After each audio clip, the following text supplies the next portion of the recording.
Hello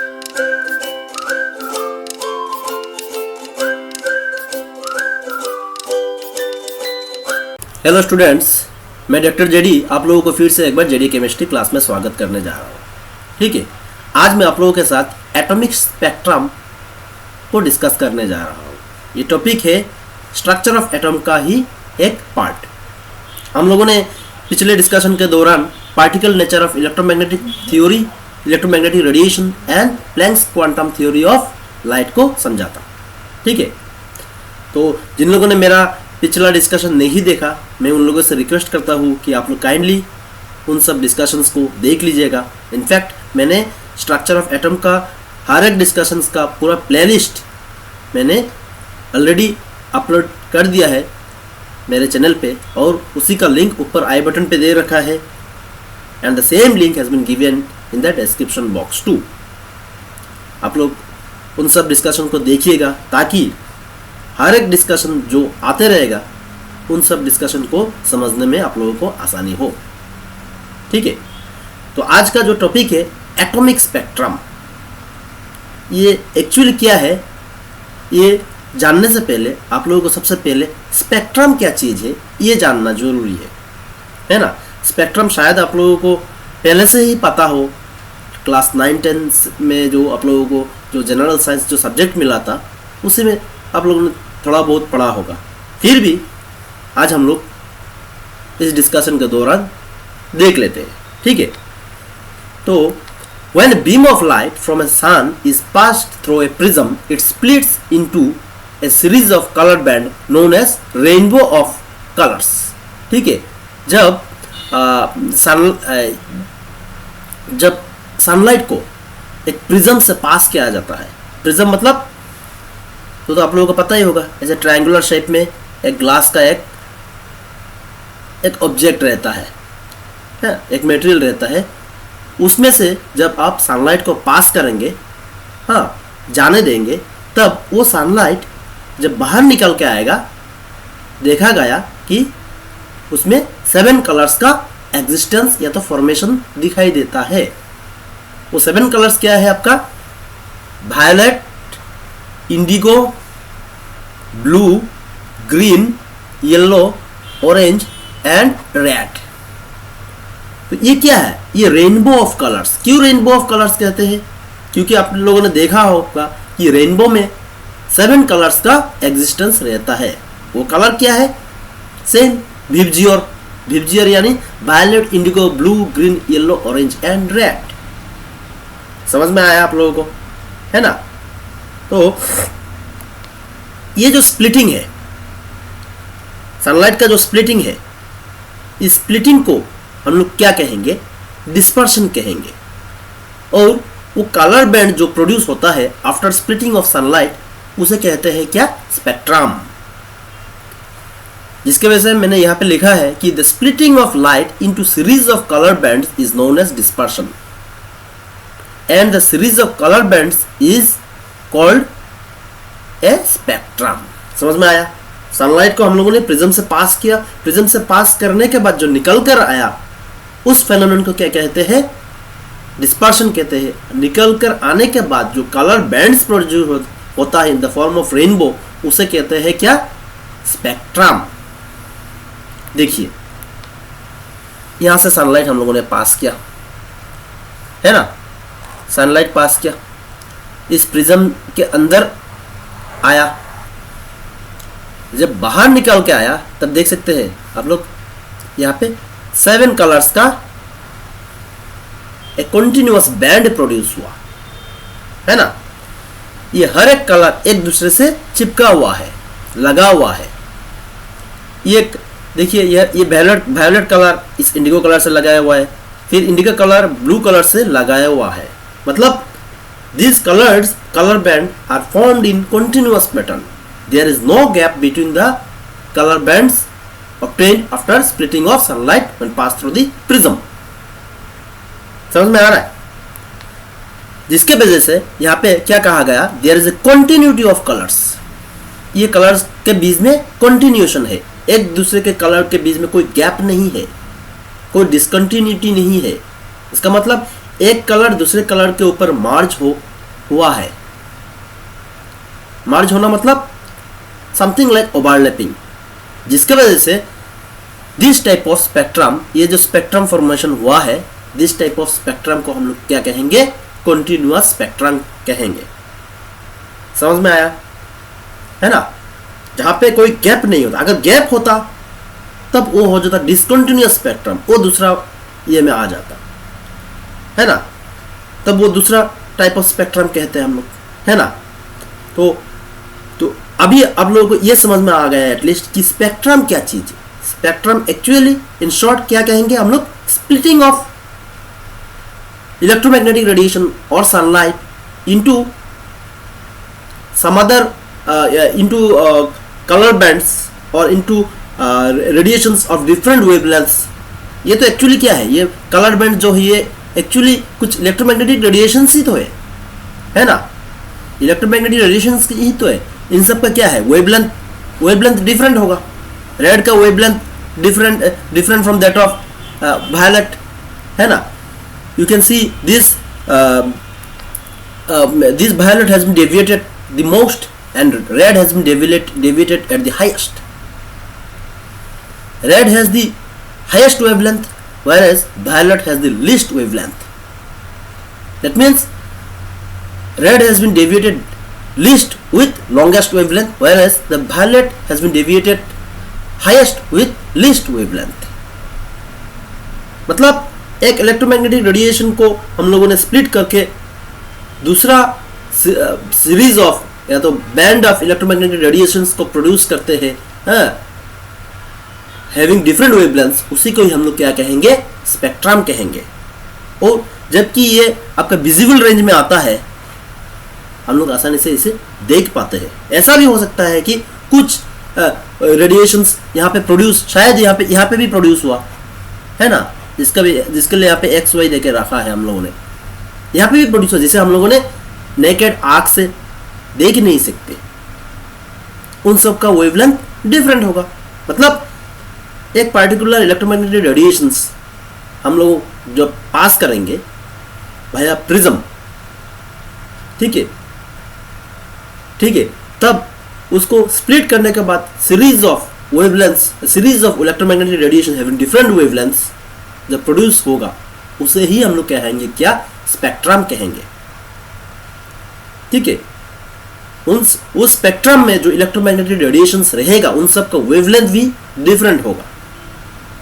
समझ में आया आप लोगों को? समझ में आ रहा है?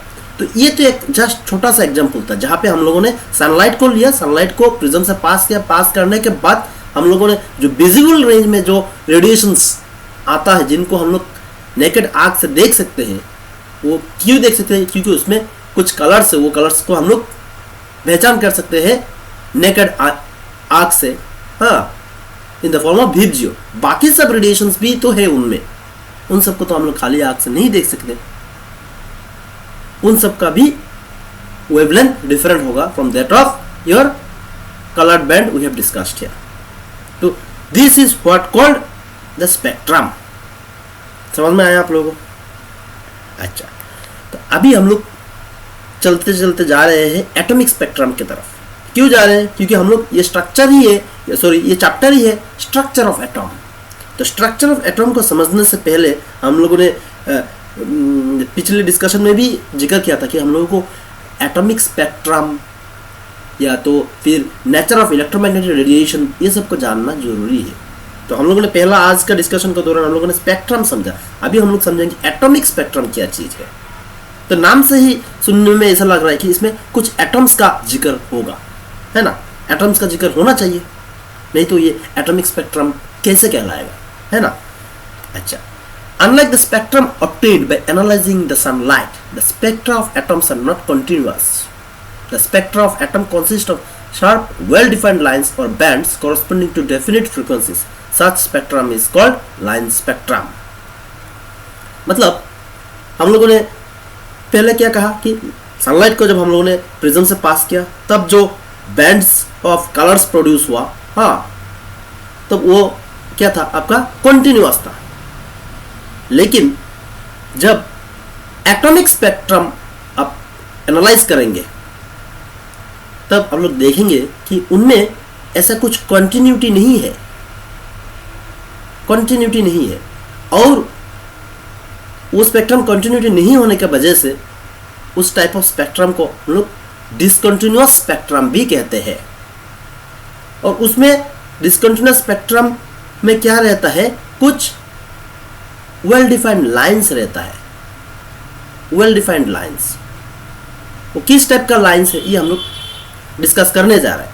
मतलब एटॉमिक स्पेक्ट्रम में कुछ लाइंस रहता है rather than some continuous band of colours, and those lines are not continuous with each other. Those lines are not merged with some other lines present in the spectrum. Rather, there are the presence of gap in between them, and such type of spectrum is called what? Discontinuous spectrum. और more specifically ऐसा spectrum को हम लोग क्या कहेंगे? Line spectrum भी कहेंगे। समझ में आया आप लोगों को? समझ में आ रहा है? अच्छा, the line spectrum is also called the atomic spectrum. देखिए, लाइन स्पेक्ट्रम को हम लोग क्या कहेंगे? एटॉमिक स्पेक्ट्रम भी कहेंगे। The line spectrum is unique for each element. तो लाइन स्पेक्ट्रम को एटॉमिक स्पेक्ट्रम क्यों कहेंगे? क्यों? बिकॉज जब ये एटॉम से ही रिलेटेड है, ये दूसरा ये में नहीं आएगा। ऐसा लाइन स्पेक्ट्रम जब लाइंस प्रोड्यूस होगा, ये सिर्फ एटॉम से ही प्रोड्यूस होगा, due to the presence of atoms ही होगा। दूसरा किसी का प्रेजेंस से लाइन स्पेक्ट्रम प्रोड्यूस नहीं होगा। So this is specifically the characteristics of atoms and therefore it is called the atomic spectrum. और ये जो एटॉमिक स्पेक्ट्रम है, ये आपका fingerprint of particular type of element, and this is unique for every element. मेरा कहने का मतलब है, अगर एलिमेंट सोडियम होगा, सोडियम के लिए लाइन स्पेक्ट्रम एक टाइप का होगा, पोटेशियम के लिए लाइन स्पेक्ट्रम दूसरा टाइप का होगा। The line spectrum produce from sodium और line spectrum produce from potassium will differ from each other.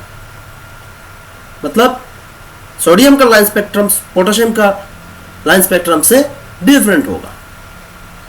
That means it has its unique type of spectrum, and potassium has its unique type of spectrum, and so this type of spectrum is also called the fingerprint of a particular element. समझ में आ रहा है आप लोगों को? The line spectrum को हम लोग फिंगरप्रिंट भी कहते हैं। देखिए यहाँ पे क्लियरली हम लोगों ने लिखा है कि फिंगरप्रिंट ऑफ एटॉम्स भी कहते हैं। एटॉम्स हो या एलिमेंट्स हो, क्योंकि एलिमेंट्स में तो एटम्स रहेगा ही, एक पार्टिकुलर एलिमेंट का फिंगरप्रिंट कहेंगे एटॉमिक स्पेक्ट्रम। समझ में आ रहा है? तो आप लोग ये समझ में आ गया अब तक कि एटॉमिक स्पेक्ट्रम क्या है। Spectrum obtained from atoms of particular elements by any means, उसको हम लोग क्या कहेंगे? एटॉमिक स्पेक्ट्रम कहेंगे। And those atomic spectrums are not continuous in nature, they are discontinuous in nature, where there is discontinuity between the sharp well-defined lines. But in case of a normal spectrum that we have studied previously, that there is a continuity of color bands. That is, color band, one color band merges with another one. समझ में आ रहा है ना? अभी हम लोग देखेंगे atomic spectra, जो अभी हम लोगों ने थोड़ा बहुत डिस्कस किया है, ये कितने टाइप्स का होता है, तभी जाके आप लोगों को रियल सेंस में एटॉमिक स्पेक्ट्रम क्या चीज है, कैसा प्रोड्यूस होता है, ये आप लोगों को समझ में आएगा। ठीक है, चलो देखते हैं।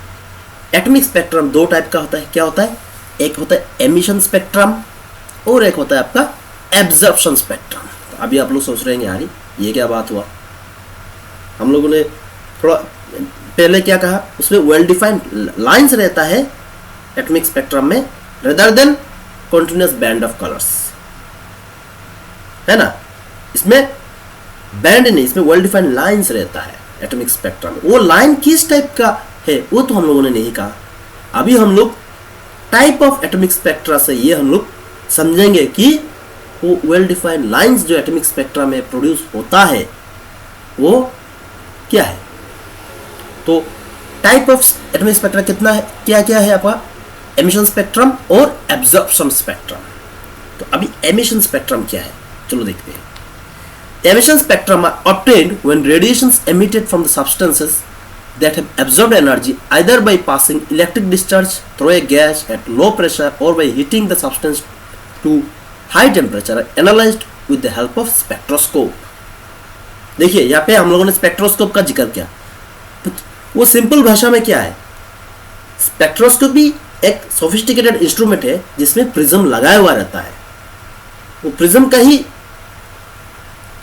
बोलेंगे क्या सिनोनिमस है, क्योंकि वो स्पेक्ट्रोस्कोप में ही आपका प्रिज्म रहेगा मौजूद रहेगा। उसी से ही इलेक्ट्रोमैग्नेटिक रेडिएशन का स्प्लिटिंग होता है। तो पहले हम लोगों ने in the form of short concept को समझाने के लिए आप लोगों को प्रिज्म से समझाया था। अभी हम लोग धीरे धीरे करके स्पेक्ट्रोस्कोपिक मेथड्स को समझने जा रहे हैं, या तो स्पेक्ट्रोस्कोप से कैसा होता है। तो क्या कहा यहाँ पे, एमिशन स्पेक्ट्रा में क्या होता है, कोई भी गैस या कोई भी मान लीजिए एटॉम्स, ठीक है, को जब हम लोग एक्साइट करेंगे या तो हीट करेंगे by any means, either by passing electric discharge through gas at low temperature और by heating a particular element at high temperature, तब जो उनसे रेडिएशंस निकलेगा, उन रेडिएशंस को जब हम लोग स्पेक्ट्रोस्कोप से एनालाइज करेंगे, तब उस टाइप ऑफ स्पेक्ट्रम को हम लोग क्या कहेंगे, एमिशन स्पेक्ट्रम कहेंगे। मेरा कहने का मतलब है यहां पे इलेक्ट्रोमैग्नेटिक रेडिएशंस का जनरेशन होता है एमिशन स्पेक्ट्रम में। समझ में आ रहा है? इलेक्ट्रोमैग्नेटिक रेडिएशन का जनरेशन होता है। कैसे जनरेशन होता है या तो कैसे प्रोड्यूस होता है? Bye heating a particular element और एटॉम्स और by passing electric discharge through gas at very low pressure. तब जो इलेक्ट्रोमैग्नेटिक रेडिएशन जब प्रोड्यूस होता है ये सोर्स से, उसका जब हम लोग एनालाइज करेंगे with the help of spectroscope, हाँ, उसी को ही कहेंगे क्या हम लोग, एमिशन स्पेक्ट्रम। तब जो ये प्रोड्यूस होगा, लाइंस प्रोड्यूस होगा, लाइंस तो प्रोड्यूस होना ही है क्योंकि एटॉमिक स्पेक्ट्रा है, उसे कहेंगे क्या हम लोग, एमिशन स्पेक्ट्रा कहेंगे।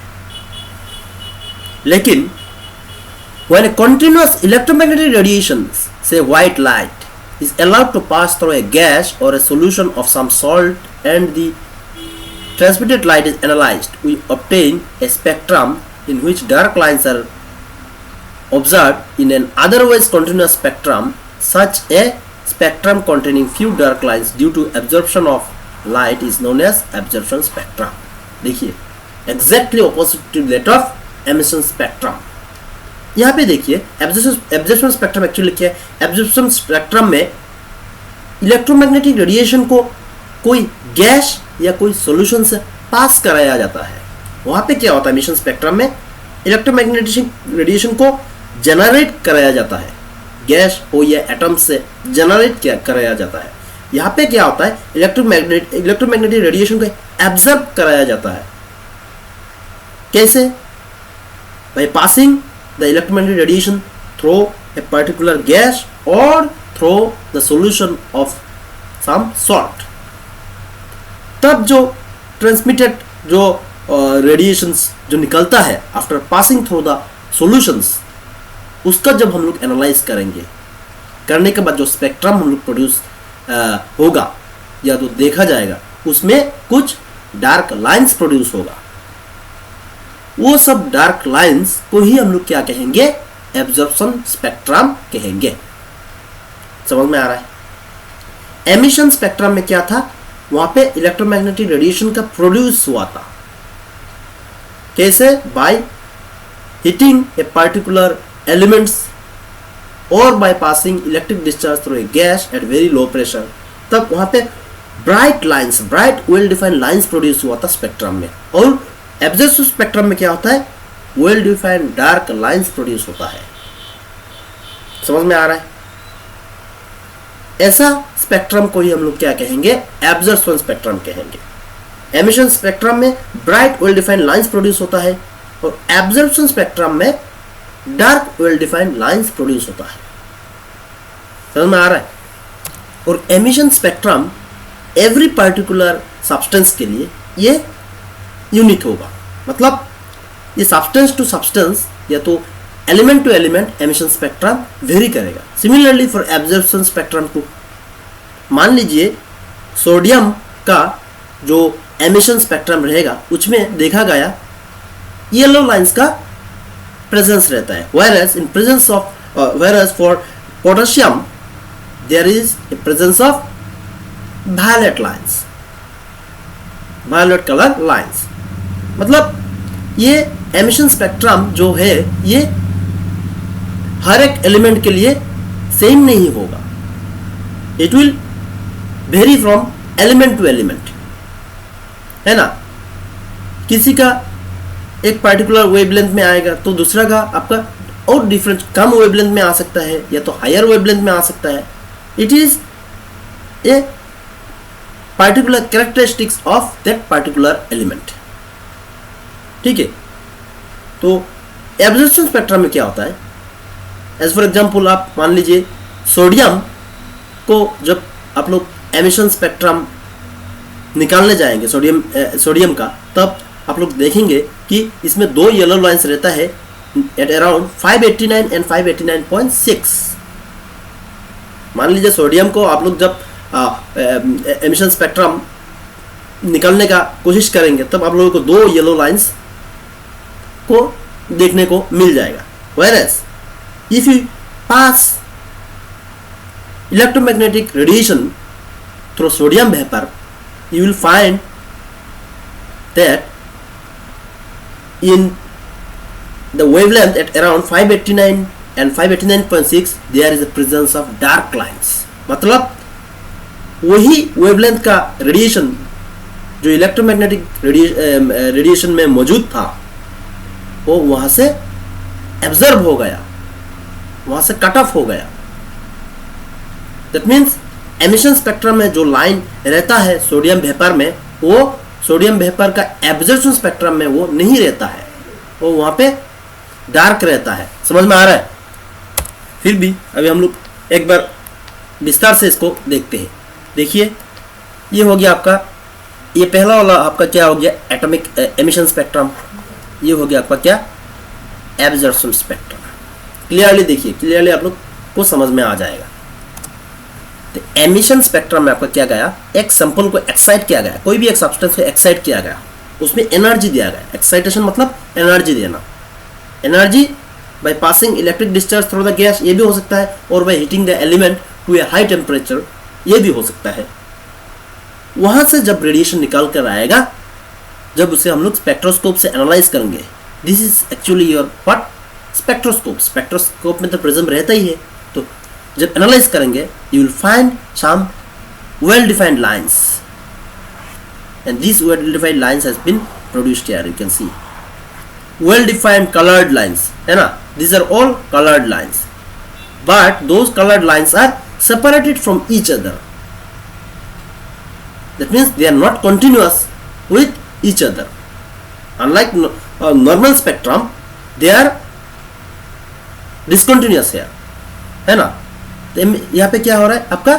ये जो colored lines है they are discontinuous। लेकिन आप देखिए यहाँ पे जब white light को कोई एक सॉल्ट सॉल्यूशन या गैस से पास कराएगा, ये आपका क्या हो गया? ये आपका कोई सॉल्ट सॉल्यूशन भी हो सकता है, सॉल्ट सॉल्यूशन भी हो सकता है, और या तो कोई एक पर्टिकुलर एलिमेंट का गैस भी हो सकता है। पर्टिकुलर एलिमेंट कोई कुछ भी हो सकता है, हाइड्रोजन गैस भी हो सकता है, नाइट्रोजन गैस भी हो सकता है, ऑक्सीजन गैस भी हो सकता है, कुछ भी हो सकता है ना। तो मान लीजिए कोई एब्जॉर्बिंग सैंपल्स है, वहाँ से जब आप electromagnetic radiation, white light source मतलब ये तो इलेक्ट्रोमैग्नेटिक रेडिएशन ही है ना। तो इलेक्ट्रोमैग्नेटिक रेडिएशन जब आप लोग पास करेंगे, तब उसको जब आप इससे एनालाइज करेंगे और अंत में जाके आप इसको डिटेक्ट करेंगे, आपको देखने को मिलेगा यहाँ पे ऐसा कुछ डार्क लाइंस प्रोड्यूस होगा। देख रहे, and those dark lines indicate the presence of absorption of some electromagnetic radiations which were originally present in the white light source. तो इलेक्ट्रोमैग्नेटिक रेडिएशन क्या है? वो collection of different type of radiations having different wavelengths. तो वो कुछ radiation जो electromagnetic radiation में था उन सबको ये एब्जॉर्बिंग सैंपल ने एब्जॉर्ब कर लिया। एब्जॉर्ब करने की वजह से ये फोटोग्राफिक प्लेट में आपका उन सब का एब्सेंस दिखाई दिया in the form of dark lines. समझ में आ रहा है? अभी हम लोग देखते हैं कि एमिशन स्पेक्ट्रम और एब्जॉर्प्शन स्पेक्ट्रम में डिफरेंसेस क्या है। तो डिफरेंसेस तो आप लोगों को शायद समझ में ही आ गया है यहाँ पे, फिर भी देख लेते हैं differences between emission spectrum and your absorption spectrum. ठीक है, तो emission spectrum is obtained when radiations emitted by the excited substance are analysed with a spectroscope. तो ये रेडिएशंस एमिटेड करता है कौन? एक्साइटेड सब्सटेंस से।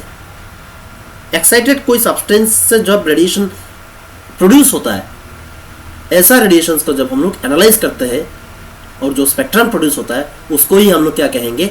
एमिशन स्पेक्ट्रम कहेंगे। Whereas absorption spectrum is obtained when white light is fast passed through the substance and the transmitted light is analyzed with spectroscope। तो absorption spectrum उसका उल्टा हो गया, उसका ऑपोजिट हो गया। वहाँ पे क्या किया गया? वहाँ पे इलेक्ट्रोमैग्नेटिक रेडिएशन को कोई एक एब्जॉर्बिंग सैंपल से पास कराया जाता है। पास कराने के बाद वहाँ से निकलकर जो लाइट आता है, वहाँ से निकलकर जो रेडिएशन आता है, या तो ट्रांसमिटेड लाइट आता है या तो ट्रांसमिटेड रेडिएशन आता है, तब जब उसे हम लोग एनालाइज करते हैं और स्पेक्ट्रम को जो ऑब्टेन करते हैं उसे हम लोग क्या कहेंगे? एब्जॉर्प्शन स्पेक्ट्रम कहेंगे। समझ में आ रहा है? या तो वो गैसियस स्टेट में भी हो सकता है वो एब्जॉर्बिंग सैंपल, या तो कोई एक सॉल्ट सॉल्यूशन भी हो सकता है, या तो कोई भी कंपाउंड का, कोई भी एलिमेंट का सॉल्यूशन भी हो सकता है। तो जब रेडिएशन वहां से निकल कर आएगा, उस सॉल्यूशन से निकल कर आएगा, वो रेडिएशंस को हम लोग जब एनालाइज करेंगे विद हेल्प ऑफ स्पेक्ट्रोस्कोप, तब जो स्पेक्ट्रम प्रोड्यूस होगा उसको हम लोग क्या कहेंगे? एब्जॉर्प्शन स्पेक्ट्रम कहेंगे।